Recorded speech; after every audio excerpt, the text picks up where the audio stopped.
ಅತ್ಯಾಚಾರ ಪ್ರಕರಣದ ಆರೋಪಿ ಮಡೆನೂರು ಮನುಗೆ 6ನೇ ಎಸಿಜೆಎಂ ಕೋರ್ಟ್ 5 ದಿನಗಳ ಕಾಲ ಪೊಲೀಸ್ ಕಸ್ಟಡಿ ಕೊಟ್ಟಿದೆ. ರಾತ್ರಿ ಇಡೀ ವಿಚಾರಣೆ ನಡೆಸಿದ್ದಾರೆ.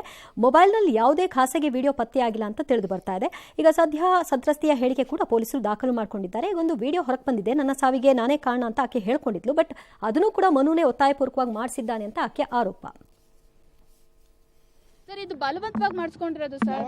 ಏಪ್ರಿಲ್ 19ನೇ ತಾರೀಕು ಅದು ವಿಡಿಯೋ ನಿಮ್ಗೆ ಏನು ವೈರಲ್ ಆಗಿದೆ, ಅದು ಏಪ್ರಿಲ್ 19ನೇ ತಾರೀಕು ಮನು ಅವರೇ ಮಾಡಿಸಿದ್ದು. 100% ಮನುನೇ ಮಾಡಿಸಿದ್ದು ಸರ್. ಅದೆಲ್ಲ ಗೊತ್ತಿಲ್ಲ ಸರ್, ಅದೆಲ್ಲ ಶೆಡ್ ಅಂತ ಸರ್. ಈಗ ಕೆಲವೊಂದು ವಿಡಿಯೋಸ್ಗಳೆಲ್ಲ ಬರ್ತಾ ಇದೆ ಸರ್. ಇದೇ ಬ್ಲಾಕ್ ಮೇಲ್ ಅನ್ಸುತ್ತೆ. ಅವಳದು ಕ್ಲೋಸ್ ಫ್ರೆಂಡ್ ಬೆಳಿ ಮಚ್ಚ ಅಂತ ಹೇಳಿದಾರೆ. ಈ ಬೆಳೆ ಟೈಮಲ್ಲಿ ಯಾಕೆ ತುಳಿಯಕ್ಕೆ ಬಂದ್ರು ಅವರು? ಬೇಕಂತ ಮಾಡಿರೋ ಸರ್. ತಾಳಿ ಕಟ್ಟೋ ಶುಭ ವೇಳೆ ಇನ್ನೇನು ತಾಳಿ ಕಟ್ಟಬೇಕು ಹುಡುಗ ಅನ್ನೋ ಸಂದರ್ಭದಲ್ಲಿ ಹುಡುಗಿ ಹೇಳ್ತಾಳಂತೆ ಹಾಸನದ ಆದಿಚುಂಚನಗಿರಿ ಕಲ್ಯಾಣ ಮಂಟಪದಲ್ಲಿ, ಬೇಡ ನೀ ತಾಳಿ ಕಟ್ಟಬೇಡಪ್ಪ, ನಾನು ಇನ್ನೊಂದು ಹುಡುಗನ ಪ್ರೀತಿಸ್ತಾ ಇದ್ದೀನಿ.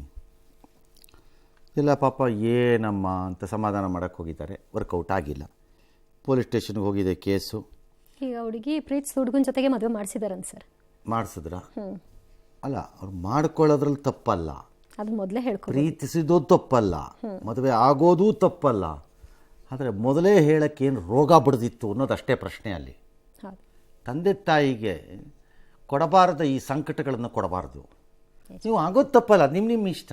ವಯಸ್ಸಿಗೆ ಬಂದಿದ್ದೀರಿ, ಮೆಜಾರಿಟಿಲಿದ್ದೀರಿ, ನೀವು ಯಾರನ್ನು ಬೇಕಾದ್ರೂ ಮದುವೆ ಹಾಕ್ಕೊಳ್ಳಿ, ಆಯ್ಕೆ ಅವ್ರಿಗಿರುತ್ತೆ. ಅದನ್ನು ಆ ಹಂತದವರೆಗೂ ತಂದಿರೋದು. ಎಷ್ಟು ದುಡ್ಡನ್ನು ತಂದೆ ತಾಯಿ ಖರ್ಚು ಮಾಡಿರ್ತಾರೆ. ಅವ್ರು ಯಾವ ರೂಪದಲ್ಲಿ ಅದನ್ನು ತಂದ್ರೋ, ಅವ್ರು ಸಿರಿ ಬಂತರೋ ಅಲ್ವೋ ನನಗೇನೋ ಗೊತ್ತಿಲ್ಲ ಅವ್ರದ್ದು. ಆಕೆ ಗೊತ್ತಿರಬೇಕು. ಹಾಂ, ಎಲ್ಲಿಂದ ತರಬೇಕಾ ದುಡ್ಡು, ಎಷ್ಟು ಖರ್ಚು, ಎಷ್ಟು ವೆಚ್ಚ, ಎಷ್ಟು ದೇಹಶ್ರಮ, ಎಷ್ಟು ಮರ್ಯಾದೆ ಪ್ರಶ್ನೆ, ಎಷ್ಟು ಜನನ ಕರೆದಿರ್ತೀವಿ, ಮಾಡಿರ್ತಾರೆ ಅಂತ ಮೊದಲೇ ಹೇಳೋಕ್ಕೇನು ರೋಗ ಅಂತ ನಾನು ಕೇಳೋದಷ್ಟೇ. ಎಲ್ಲರ ಮುಂದೆ ಯಾಕೆ ಆಗೋದು ತಪ್ಪಲ್ಲ. ಎಸ್, ಅಯೋಧ್ಯೆ ಬಾಲರಾಮನನ್ನ ಕೆತ್ತಲು ಬಳಸಿದಂತಹ ಕಲ್ಲು ಸಿಕ್ಕ ಜಾಗದಲ್ಲಿ ಈಗ ವಿವಾದ ಶುರುವಾಗಿದೆ. ಮೈಸೂರು ತಾಲೂಕಿನ ಹಾರೋಹಳ್ಳಿಯ ರಾಮದಾಸ್ ಎಂಬುವರು ಜಮೀನಲ್ಲಿ ಬಾಲರಾಮನ ಕೆತ್ತಿದಂತಹ ಕಪ್ಪು ಶಿಲೆ ಸಿಕ್ಕ ಜಾಗದಲ್ಲಿ ಅಯೋಧ್ಯೆ ಹೆಸರಿನಲ್ಲಿ ರಾಮ ಮಂದಿರ ನಿರ್ಮಾಣ ಮಾಡ್ತೀವಿ ಅಂತ ಹೇಳಿದ್ರು. ಆದರೆ ದೇವಸ್ಥಾನ ನಿರ್ಮಾಣಕ್ಕೆ ಶಂಕುಸ್ಥಾಪನೆ ವೇಳೆ ದಲಿತ ಸಂಘಟನೆಗಳು ಎಂಟ್ರಿ ಕೊಟ್ಟು ಇಲ್ಲಿ ಶಾಲೆ ಆಗಬೇಕು ಅಂತ ಪಟ್ಟು ಹಿಡಿದಿದ್ದಾರೆ. ಹೇಗೆ? ಅವ್ರ ಸ್ವಂತ ಜಾಗ, ಅವ್ರ ಸ್ವಂತ ಜಾಗಕ್ಕೆ ಅವ್ರು ಇಷ್ಟ ಬಂದಂಗೆ ಮಾಡ್ತಾರ್ರಿ. ನೀವು ಯಾರು ಹೇಳಕ್ಕದನ್ನ? ಅಲ್ಲಿ ಏನಾಗಬೇಕು ಅಂತ ಇವ್ರು ಯಾರು ನೀವು ಯಾರು ತೀರ್ಮಾನ ಮಾಡಕ್ಕದನ್ನ? Tomorrow court will interfere, police will to give protection. ಆಗ ನೀವು ಯಾರು ತೀರ್ಮಾನ ಮಾಡ್ತೀರಿ? ಸಾರ್ವಜನಿಕ ಸ್ಥಳ ಆದರೆ ಅದು ಅವ್ರಿಗೆ ಹಕ್ಕಿಲ್ಲ, ಅಕ್ಸೆಪ್ಟ್ ಇಟ್, ಬೇರೆ ವಿಚಾರ. ನೀವು ಯಾರು ಹೇಳಕ್ಕದನ್ನ? ಈಗ ಅದು ಯಾರು ಲೀಡ್ರ್ ಇದನ್ನು ಮಾಡಿದ್ದಾರೆ, ಅವ್ರದ್ದು 30-40 ಸೈಟಲ್ಲಿದೆ, ಕರ್ಕೊಂಬಂದು ಅಡ್ರೆಸ್ ತಗೊಂಬನ್ರಿ, ಇಲ್ಲಿ ಹೇಳ್ತೀನಿ, ನಾನು ಹೇಳ್ತೀನಿ. ಅಲ್ಲಿ ಬಾತ್ರೂಮ್ ಕಟ್ಟಬೇಕು ಅಂತ ನಾನು ಹೇಳ್ತೀನಪ್ಪ, ಹಾಗಾಗತ್ತಾ? ಒಪ್ಕೋತೀರಾ? ಅಲ್ಲಿ ಯಾರ್ಯಾರು ಬಂದಿದ್ರಿ ಪ್ರೊಟೆಸ್ಟ್ಗೆ? ಅವ್ರಿಗೆ no, this is unfair, this is not correct, you cannot dictate. ಅದು ಅವ್ರ ಜಾಗದಲ್ಲಿ. ಅದು ಅದನ್ನು PCTL ಜಾಗ, PCTL ಜಾಗದಲ್ಲಿ ಮಾರಬಾರ್ದು ಅಂತಿದೆ. ಏನು ಮಾಡಬೇಕು ಅನ್ನೋದು ಇಲ್ಲ, ಅದರಲ್ಲಿ ಮಾರಬಾರ್ದು ಅನ್ನೋದು ಇರುತ್ತೆ, ಅದೇನೋ ಒಂದು ರೂಲ್ ಇರುತ್ತೆ, ಅದಕ್ಕೂ ಕೆಲವು ನಿಯಮಗಳಿದೆ, ಬೇರೆ ವಿಚಾರ. ನನಗೆ ಅರ್ಥವಾಗದಿರುತ್ತೆ ಈ ಪ್ರಕರಣದಲ್ಲಿ. ಒಂದು ಕಡೆ ದಲಿತ ಲೀಡರ್ಗಳು ನಮ್ಮನ್ನು ದೇವಸ್ಥಾನಕ್ಕೆ ಬಿಡಲ್ಲ ಅಂತೀರಿ, ವಿಚ್ ಐ ಅಪೋಸ್. ಯಾಕೆ ಬಿಡಲ್ಲ? ಕಪಾಳ ಕುಡಿಬೇಕು, ಬಿಡಲ್ಲ ಅಂತವ್ನಿಗೆ ಅನ್ನೋದೇ ನನ್ನ ವಾದ. ಈಗಲೂ ಅದನ್ನೇ ಮಾತಾಡ್ತೀರಿ ಅಂತಂದ್ರೆ ನೀವು ಸಾಕಷ್ಟು ಪ್ರಶ್ನೆ ಮಾಡಿದ್ರಿ. ನಾನು ಯಾವಾಗಲೂ ಅದನ್ನೇ ಕೇಳೋದು. ನೀವು ಅದು ಮಾಡಿದ್ರೆ ಏನು ಹಿಂದೂ ಸಮಾಜ ಏನವಾಗ ಅಂತ ಕೇಳೋದು ಅದನ್ನು. ಇನ್ನೊಂದು ಕಡೆ ದೇವಸ್ಥಾನ ಕಟ್ಟಬೇಡ ಅಂತ ಹೋಗ್ತೀರಿ. ಏನು ಲೆಕ್ಕಾಚಾರ ಇದು? ಒಂದು ಕಡೆ ನಮ್ಮನ್ನು ದೇವಸ್ಥಾನಕ್ಕೆ ಬಿಡ್ತಿಲ್ಲ, ಅದು ಮೋಸ, ಅದು ಬಹಿಷ್ಕಾರ, ತಪ್ಪದು, ಜಾತಿ ಇದು ಅಂತದ್ದು ಕರೆಕ್ಟ್. ಅದು ಇನ್ನೊಂದು ಕಡೆ ದೇವಸ್ಥಾನ ಕಟ್ಟಬೇಡ ಅಂತೀರಿ. ಇವಳು ಹೆಂಗೆ ಲೆಕ್ಕಾಚಾರ? This is not fair. ಅದು ಅವ್ರ ಪ್ರೈವೇಟ್ ಜಾಗ ಆಗಿದ್ರೆ ಅವ್ರು ಇಷ್ಟ ಬಂದಿದ್ದು ಅವ್ರು ಮಾಡ್ಕೋತಾರೆ. ನೀವು ಯಾರು ಅದನ್ನು ಕೇಳಕ್ಕೆ? ಅಂಥದವ್ರಿಗೂ ಸುಮ್ಮನೆ ಇದ್ಬಿಟ್ಟು ಈಗ ಎತ್ತುತ್ತಾ ಇದ್ದಾರೆ. No state, no machinery can support it, ಅಷ್ಟೇ. ಅವ್ರು ಕಟ್ಟಲೇಬೇಕು ಅಂತಿದ್ರೆ he can apply to the court and court will direct protection ಕೊಡಿ ಅಂತ ಕಟ್ಕೊಳ್ಳಿ, ಅಷ್ಟೇ. ಅದಕ್ಕೆ ನಾನು ಹೇಳಿದ್ದು, ಯಾರು ಪ್ರೊಟೆಸ್ಟಿಗೆ ಬಂದಿದ್ರಿ ನಿಮ್ಮದು 30-40 ಸೈಟಲ್ಲಿದೆ ಹೇಳಿ, ಅದಕ್ಕೆ ನಾನೊಂದು ಐಡಿಯಾ ಕೊಡ್ತೀನಿ, ಏನು ಮಾಡಬೇಕು, ಅಲ್ಲಿ ಏನು ಕಟ್ಟಬೇಕು ಅಂತ. ಒಪ್ಲಿ. ಹಾಂ, ಎಸ್. ಗೃಹ ಸಚಿವ ಪರಮೇಶ್ವರ್ ಮೇಲಿನ ಇಡೀ ದಾಳಿಗೆ ಕೇಂದ್ರ ಸಚಿವ ಕುಮಾರಸ್ವಾಮಿ ಟ್ವಿಸ್ಟ್ ಅನ್ನು ಕೊಟ್ಟಿದ್ದಾರೆ. ದಲಿತ ನಾಯಕರನ್ನ ಮುಗಿಸಲು ಕುತಂತ್ರ ಮಾಡ್ತಾ ಇರುವ ಮಹಾ ನಾಯಕರೇ ಪರಮೇಶ್ವರ್ ಅವರನ್ನ ರಾಜಕೀಯವಾಗಿ ಮುಗಿಸಲು ಹೊರಟಿದ್ದಾರೆ ಅಂತ ಅವರ ಆರೋಪ. ಈ ವಿಷಯಕ್ಕೆ DK ಶಿವಕುಮಾರ್ ಕೂಡ ಪ್ರತಿಕ್ರಿಯೆಯನ್ನು ಕೊಟ್ಟಿದ್ದಾರೆ.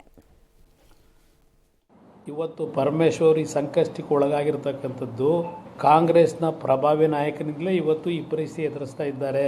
ನಡೀತಲ್ಲ ವಿಧಾನಸಭೆಯಲ್ಲಿ ರಾಜಣ್ಣ ಹೇಳಿದ್ರಲ್ಲ, ಇಲ್ಲೇ ಅವರೇ ಮಹಾನ್ ನಾಯಕ. ಯಾಕೆಂದ್ರೆ ಪರಮೇಶ್ವರ್ ಅವರು ದಲಿತ ಸಮಾವೇಶ ಮಾಡ್ತೀನಿ ಅಂತ ಹೇಳಿ ದೆಹಲಿಗೆ ಬಂದು ದೆಹಲಿ ನಾಯಕರು ಭೇಟಿ ಮಾಡಿ ಅವರು ಪ್ಯಾರಲ್ ಅಲ್ಲಿ ನಾನು ಒಬ್ಬ ಮುಂದಿನ ಮುಖ್ಯಮಂತ್ರಿ ಅಭ್ಯರ್ಥಿ ಅಂತಕ್ಕಂಥ ಬಿಂಬಿಸ್ಕೋಬೇಕು ಅಂತ ಏನು ಹೊರಟರು.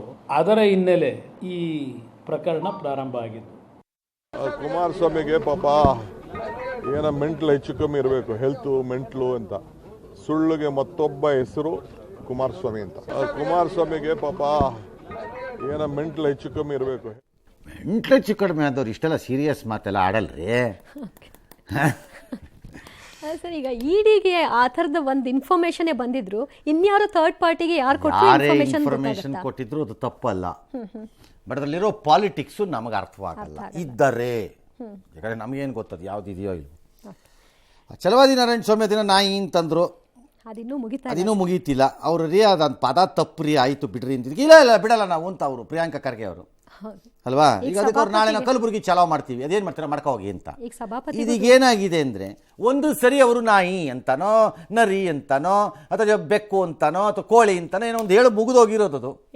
ಈಗ ಅದನ್ನ ಎಳ್ಕೊಂಡು ಹೋಗ್ತಾ ಇದ್ರಿ. ಪದೇ ಪದೇ ನಾವು ಹೇಳ್ಬೇಕು, ಪ್ರಿಯಾಂಕಾ ಖರ್ಗೆ ಅವ್ರನ್ನ ನಾಯಿ ಎಂದು ಕರೆದರು ಛಲವಾದ ಸ್ವಾಮಿ ಅಂತ ನಾವು ಪದೇ ಪದೇ ಹೇಳ್ತಾ ಇರ್ಬೇಕೀಗ. ಏನ್ರಪ್ಪ ನಿಮ್ಮ ವ್ಯವಹಾರಗಳು ನಮ್ಗೆ ಅರ್ಥವಾಗಲ್ವೇ? ದಿನ ಹೇಳಿಸ್ತಿರಲ್ಲ ಈಗ ನಮ್ಮ ಕೈಯಲ್ಲಿ. ಯಾವ್ದು ಬೇಡ ಅಂತಿರೋ ಕತೆ ನಿಮ್ದೆಲ್ಲ. ಸಿ, ಒಂದು ಮೆಚ್ಯೂರಿಟಿ ಬೇಡವೇನ್ರಿ ಪೊಲಿಟಿಕಲಿ? ಯಾವ ಇಶ್ಯೂ ಎಲ್ಲಿ ಕ್ಲೋಸ್ ಮಾಡಿ ಪಕ್ಕಕ್ಕೆ ಹೋಗಬೇಕು ಅಂತ ನೀವುಗಳು ಅಚೀವ್ ಮಾಡಿರೋ ಲೆವೆಲ್ಸ್ಗೆ. ಆಮೇಲೆ ಆ ಸ್ಟ್ಯಾಂಡರ್ಡ್ಸ್ನ ಎಲ್ಲರೂ ಕಾಯ್ದುಕೊಂಡಿಲ್ವಲ್ಲ. ನಾನು ಈ ಇಶ್ಯೂ ಇಂದ ಪ್ರಿಯಾಂಕಾ ಖರ್ಗೆ ನಾನು ರಾಷ್ಟ್ರೀಯ ನಾಯಕ ಆಗ್ತೀನಿ ಅಂತ ಏನಾರು ಅನ್ಕೊಂಡಿದ್ರೆ ಅದು ಅವ್ರ ಭ್ರಮೆ ಅಷ್ಟೇ. ಅಮೆರಿಕದ ಪ್ರತಿಷ್ಠಿತ ಹಾರ್ವರ್ಡ್ ವಿವಿಗೆ ವಿಶ್ವವಿದ್ಯಾಲಯಕ್ಕೆ ವಿದೇಶಿ ವಿದ್ಯಾರ್ಥಿಗಳನ್ನು ಸೇರಿಸಬಾರ್ದು ಅಂತ ಸಾಹೇಬರು ಆರ್ಡರ್ ಕೊಟ್ಟಿದ್ದಾರೆ. ಯಾರು ಸಾಹೇಬರು ಅಂದರೆ ಸ್ಕ್ರೀನ್ ಮೇಲಿದ್ದಾರೆ. ಹಾಂ, ಆಯಿತಾ. ಅವ್ರ ಆರ್ಡ್ರ್ಗಳು ಎಲ್ಲೆಲ್ಲಿಗೆ ಹೋಗುತ್ತೋ, ಏನಕ್ಕೆ ಬರುತ್ತೋ. ಒಂದಿನ ಇದ್ದಕ್ಕಿಂತೆ ಸಾಹೇಬರು ಏನಾರು ಆರ್ಡ್ರ್ ಕೊಟ್ಟರು ಕೊಡ್ಬೋದು. ಏನಿದು, what is this nonsense? ಸೂರ್ಯ ಎಲ್ಲ ದೇಶದಲ್ಲೂ ಉದಯಿಸ್ತಿದ್ದಾನಂತೆ. No, he cannot. ಅವನು ಉದಯಿಸಂಗಿಲ್ಲ. ನಾನು ಅದಕ್ಕೆ ಟ್ಯಾಕ್ಸ್ ಹಾಕ್ಬಿಡ್ತೀನಿ 40%, ಯಾವ್ದಾರು ಬೇರೆ ದೇಶಕ್ಕೆ ಹೋದ್ರೆ ಅವನು ಅಂತ ಅಂದರೂ ಅನ್ಬೋದೇನೋ ಒಂದಿನ. ಏನಿಯೋ ಅವ್ರು ಇಷ್ಟ ಬಂದಂಗೆ ಅವ್ರು ಮಾಡ್ತಿದ್ದಾರೆ ಅವ್ರದ್ದು ರಾಜಕೀಯ ಸಿದ್ಧಾಂತದ ಪ್ರಕಾರ. ಎಲ್ಲ ಟ್ರಂಪ್ ಮಾಡ್ತಿರೋದು ರಾಂಗ್ ಅಲ್ಲದೆ ಇರ್ಬೋದು, ಕೆಲವಂತೂ ಭಾಳ ಆಶ್ಚರ್ಯಕರವಾಗಿದೆ. ಈ ಮಧ್ಯೆ ಭಾರತದಲ್ಲಿ ಐಫೋನ್ ತಯಾರಿ ಮಾಡಿದ್ರೆ, ಯಾವುದೇ ದೇಶದಲ್ಲೂ ಮಾಡಿದ್ರೆ 25% ಆಗ್ತೀನಿ ಅಂತ ಹೇಳಿದ್ದಾರೆ. ನನ್ನ ಪ್ರಕಾರ ಅದಕ್ಕೆ ಓಕೆ ಏನು ಬೇಕು? ನಾವು ಅಮೆರಿಕದಲ್ಲಿ ತಯಾರಿ ಮಾಡ್ಕೊಂಡು ಬರೀ ಅಮೆರಿಕದವ್ರು ಮಾತ್ರ ತಗೊಳ್ಳಿ. ಅಮೆರಿಕದಲ್ಲಿ ತಯಾರಿ ಮಾಡಿದ್ದಂಥದ್ದು ಇಂಡಿಯಾದಲ್ಲಿ ಮಾರೋಂಗಿಲ್ಲ. ನಾವು ಜಡಿತೀವಿ 35%, 36% ಅನ್ಬೇಕು. Reverse tax. ಹಾಂ, ನೀವೇನು ಕೊಡ್ತೀರೋ ಅದನ್ನು ಅಷ್ಟೇ. ಅದಾಗಲ್ಲ. ಏನಾಗ್ಬಿಟ್ಟಿದೆ, ಅಮೆರಿಕದಲ್ಲಿ ಬಹಳ ಜನಕ್ಕೆ ಪ್ರಪಂಚದ ಉಳಿದ ಎಲ್ಲ ದೇಶಗಳು ನಮ್ಮ ಜೀತದವರು ಅಂತ ಅನ್ಕೊಂಬಿಟ್ಟಿದ್ದಾರೆ ಅವರು. ಅದರ ಪರಿಣಾಮಗಳಿವೆಲ್ಲ ಅಷ್ಟೇ. ಎಸ್. ಇನ್ನು ಬಾಂಗ್ಲಾದೇಶದಲ್ಲಿ ಮತ್ತೆ ಅರಾಜಕತೆ ತಲೆದೋರುವ ಎಲ್ಲ ಸಾಧ್ಯತೆ ಇದೆ. ಬಾಂಗ್ಲಾದೇಶ ಸೇನಾ ಮುಖ್ಯಸ್ಥ ಚುನಾವಣೆ ಸಂಬಂಧ ಬಿಎನ್ಪಿ ಜೊತೆ ಕೈಜೋಡಿಸಿದ್ದಾರೆ. 9 ತಿಂಗಳಿನಿಂದ ದೇಶಕ್ಕೆ ರಕ್ಷಕನಿಲ್ಲ, ಹಾಗಾಗಿ ಮುಂದಿನ ಡಿಸೆಂಬರ್ ಒಳಗೆ ಚುನಾವಣೆ ನಡೆಸಬೇಕು ಅಂತ ಅವ್ರು ಹೇಳ್ಕೊಂಡಿದ್ದಾರೆ. ಬಾಂಗ್ಲಾದೇಶದ ಕತೆ ಮುಗೀತು. ಸ್ಥಿರವಾದ ಸರ್ಕಾರ ಇನ್ನಲ್ಲಿ ಬರ್ಲಿಕ್ಕೆ ಸಾಧ್ಯ ಇಲ್ಲ. ನಾಗರಹಾವುಗಳ ಥರ ಇದ್ದಂಥ ಮೂಲಭೂತವಾದಿಗಳಿಗೆ ಜಾಗ ಕೊಟ್ಟಾಯ್ತು. ನೀವು ಅದರಲ್ಲಿ ಸಾಯಬೇಕು ಅಷ್ಟೇ. ನಿಮ್ಗೆ ಆ ಯೂನುಸ್ ಎಂಬ ಮೂರ್ಖ ನಿಮ್ಮನ್ನು ಅಲ್ಲಿಗೆ ತೊಗೊಂಡೋಗಿ ಲೀಡ್ ಮಾಡಿ ಇಟ್ಟಿದ್ದಾನೆ. ಅವ್ನು ದೊಡ್ಡ ಇಂಟರ್ನ್ಯಾಷನಲ್ ಅರ್ಥಶಾಸ್ತ್ರಜ್ಞ, ಬ್ಯಾಂಕರ್ ಅಂತ ಕರೀತಾರೆ. ಅವ್ನು ಯಾವ ಬ್ಯಾಂಕರ್? ಅವ್ನು ಓದಿರೋದು ಸರ್ಟಿಫಿಕೇಟ್ ಅವ್ರು ಚೆಕ್ ಮಾಡಿ ಫಸ್ಟು. ಸುಳ್ಳು ಹೇಳ್ಕೊಂಡು ಬೋಗಸ್ ಫೆಲೋ ಇದ್ದಂಗೆ ಇದ್ದಾನೆ ಅವ್ರು ನೋಡಿದ್ರೆ ಅವನು. ಆಯಿತಾ, ಬಾಂಗ್ಲಾದೇಶದ ಕತೆ ಇಷ್ಟೇ. ಇನ್ನು ಮುಗೀತು ಕತೆ ಅದ್ರದ್ದು. ಪೂರ್ವ ಮುಂಗಾರು ಮಳೆಗೆ ತತ್ತರಿಸಿದ ರಾಜಧಾನಿ ಇವತ್ತು ಬಿಸಿಲು ಸಿಕ್ಕಾಪಟ್ಟೆ. ಮೋಡ ಎಲ್ಲ ಸ್ವಲ್ಪ ಮೋಡ ಇತ್ತು, ಬಟ್ ಬಿಸಿಲು ಇತ್ತು ಎಲ್ಲ ಕಡೆ. ಇನ್ನು ವೇದಗಂಗಾ ನದಿ ನೀರಿನ ಪ್ರಮಾಣ ಏರಿಕೆಯಾಗಿದೆ. ಕೃಷ್ಣ, ದೂದಗಂಗಾ ಎಲ್ಲ ಅದು ಆಗಿದೆ. ಚಿಕ್ಕಪಡಸಲಗಿ ಬ್ಯಾರೇಜ್ ಎಲ್ಲ ಭರ್ತಿಯಾಗಿದೆ. ಹುಬ್ಬಳ್ಳಿಯಲ್ಲಿ ಐತಿಹಾಸಿಕ ಉಣಕಲ್ ಕೆರೆ ತುಂಬಿದೆ. ಭಾಳ ಕಡೆ ಒಳ್ಳೊಳ್ಳೆ ಮಳೆ ಬಂದಿದೆ. ಸ್ವಲ್ಪ ನೀರು ಬಂದಿದೆ ಭಾಳ ಕಡೆಯಲ್ಲಿ. ಆಯಿತು. ಕಾವೇರಿ ಜಲ ನೀರು ಮಾತ್ರ ಮಳೆ ಇಲ್ಲ. KRSಗೆ ಒಂದು 90 ಅಡಿ 89 ಅಡಿ ಇದೆ.